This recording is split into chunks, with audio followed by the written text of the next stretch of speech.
পোশাক পরিচ্ছদের ক্ষেত্রেও আমরা বলবো যে নারীর পর্দা, কেউ বলতে পারে যে নারীর পর্দা আছে পুরুষের পর্দা নাই কেন, না, পুরুষেরও পর্দা আছে নারীরও পর্দা আছে, কিন্তু নারী হচ্ছে আল্লাহ তাআলা সৌন্দর্য দিয়েছেন নারীকে, এই জন্য নারী হচ্ছে পরীক্ষার বস্তু, এই জন্য নারীকে ঢেকে রাখতে বলা হয়েছে। দামি জিনিসই ঢেকে রাখতে হয় ভাইয়েরা আমার এবং বোনেরা, দামি জিনিসকে ঢেকে রাখতে হয়, সস্তা জিনিস ঢাকতে হয় না।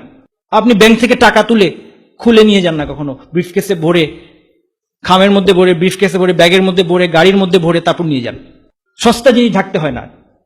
অতএব নারী, আমাদের বোনেরা মনে রাখবেন, যারা মনে করছেন, কেউ যদি মনে করে থাকেন যে পোশাক থেকে মুক্ত হওয়াই হচ্ছে মুক্তি, না, এটা মুক্তি না। আপনি পোশাক থেকে মুক্ত হচ্ছেন মানে আপনি নিজেকে সস্তা করে ফেলছেন। ইসলাম বলছে যে আপনি অনেক দামি, আপনি অনেক মূল্যবান, আপনাকে ঢেকে রাখতে হবে, আপনি সবার সামনে আপনি নিজেকে উন্মুক্ত করবেন না। ইসলাম আপনাকে মূল্য দিচ্ছে, আর আপনি এই পোশাক বিসর্জন দিয়ে এখন সস্তা পাবলিক প্রপার্টি হয়ে যেতে চাচ্ছেন। এর মধ্যে আপনি কি মর্যাদা খুঁজে পাচ্ছেন যে আপনাকে দেখে লোকজন আপনাকে উপভোগ করবে, যথেচ্ছ উপভোগ করবে, আপনাকে, আপনার সৌন্দর্য উপভোগ করবে, আপনাকে দেখে এক্সাইটেড হবে, উত্তেজিত হবে, সমাজে ক্রাইম বেড়ে যাবে, এইরকম একটা সস্তা পণ্যে আপনি পরিণত হতে চাচ্ছেন? এর মধ্যে মর্যাদা কি থাকতে পারে?